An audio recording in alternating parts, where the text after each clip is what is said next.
जय राजा रामचंद्र भगवान की जय पवन सुत हनुमान की जय शांति ब्रह्म एकनाथ महाराज की जय गंगाजी बापू महाराज की जय संत मोतीराम महाराज की जय पार्वती पदे शिव हर हर महादेव श्री गणेशाय नमः जय कुल भरत प्रेमी नमन करुणे वेगस्य सांगवय राम कथेसी प्रेम कपिसिया निवार भगवान परमात्मा रामचंद्र प्रभूचे नतमस्तक होऊन लक्ष्मण शती प्रसंगी जमलेल्या सर्व श्रोते मंडळी गुणीजन मंडळी सगळ्यांच्या नतमस्तक होऊन महाराज परिहार द्यायला वेळ नाही क्षमा असावी महाराज गोड सेवेचं वर्णन करत असताना दंतकथे गावाला वर्णन करतात 6व्या अध्याय प्रारंभ या ठिकाणी निश्चित मला दास घेतो 6व्या अध्याय प्रारंभ झालेला वेळ अल्पस या ठिकाणी आहे आणि महाराज आतापर्यंत जे झाले का सगळे म्हणले गुणीजन होते आणि उरलेले रामकृष्ण उरलेले हे गुणीजनच आहेत अगोदरचे रोजकरी होते आता गुत्तेकरी येत एवढाच फरक आहे गुत्त आपल्याला उरकायचे वेळेमध्ये कथा या ठिकाणी घ्यायची क्षमा मागून या ठिकाणी कथेला प्रारंभ भरत राजाने विनंती केली मारुत्र्याला आणि नंतर मारुत्र्या म्हणले आता समाधान करावंच लागतंय आणि विचारल्यानंतर महाराज रामायण सांगायचं आहे लघु रामायणाला प्रारंभ झाला 6व्या अध्याया ठिकाणी प्रारंभ आहे आणि वाजता 4:30 वाजून गेले हे की नाही आणि म्हणूनच तर वेळ नाही घेता जसे मारुत्र्या कथा सांगतील सांगण्याचा आपण या ठिकाणी प्रयत्न करू बोला आमानी जय मने जय रामानुभवने जगे राम रूप देखले भरतरंगन देवी घडे मारुत्र्या म्हणतात भरत हे बघ भरता जसा देव आहे का म्हणले आमचा तसाच म्हणले तू भरता जसा मालकाचा अधिकार असताना देवाचा आहे स्वामित्व पण तुझ्या अंगी तसंच आहे म्हणले अधिकारानं तू ही मोठा आहे जशी देवाची आज्ञा मला मोडता येत नाही तशी तुझी कशी मोडता येईल भरता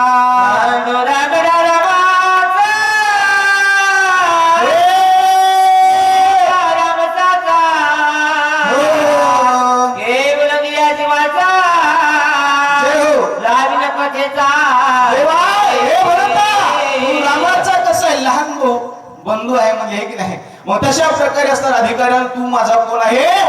मालक म्हणजे मालक आणि मालकाचं काम म्हणजे सेवकानं मोडायला जमत नाही म्हणूनच तर मी या ठिकाणी सांगतो बोला काय के सावधान जय हो रघुपती रघुनंदना देखुनी तुम्हासे समाधान पुढारी गमना भरता आहे की सावधान कोणाला सावध केले भरतासारख्याला सावधान करावं लागते महाराज हे रामायण आहे भरतासारख्या श्रोत्याला ज्याला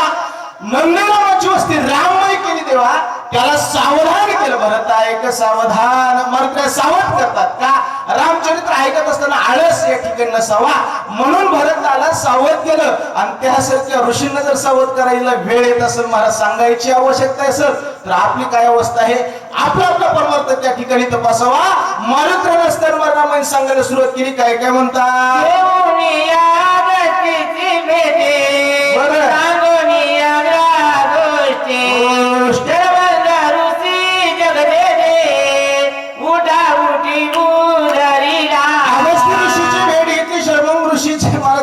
भेट घेतली कुठं चित्रकूट पर्वतावर तुमचं समाधान अगोदर केलं आणि तेथून असताना महाराज पुढे निघाले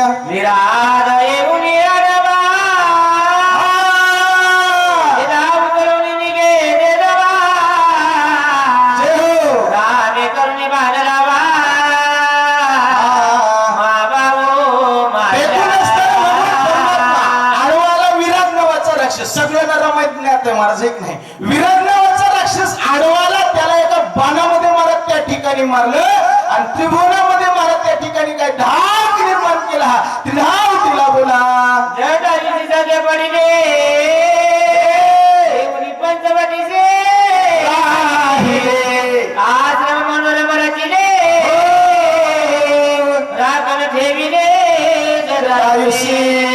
एका पाखरासोबत एका पक्षासोबत भगवान परमात्माचं जमलं महाराज त्या काळामध्ये देवाचं कोणासोबत जमलं माय सगळे झोपू नका सावध राहा अवघ्यामध्ये असताना आपल्याला अध्याय ऐकायचा आहे महाराज मग अशी आमच्या रविदादानं सांगितलं आहे की नाही अशा प्रकारे महाराज वर्णन सांगितले का पाखरासोबत जमलं पण माणसावर विश्वास ठेवला का हे असं होते म्हणून नाही ठेवला बोला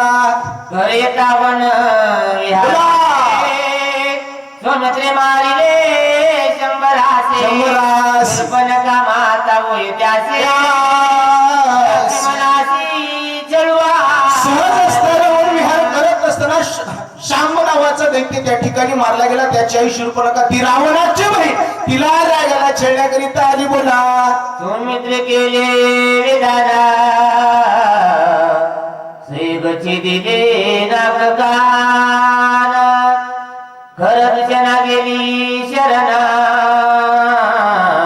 वा. राम लक्ष्मण मारावया शूर्पणखेनं महाराज या ठिकाणी कपट केलं. मुलगा मरण पावला आणि छळण्याकरिता आली. आल्यानंतर लक्ष्मणजीनं सुद्धा महाराज लक्ष्मणजी का साधे होते का? लक्ष्मण कान्हा देवाच्या आज्ञेनुसार महाराज तिची विटंबना केली. शरण गेली ती खराला.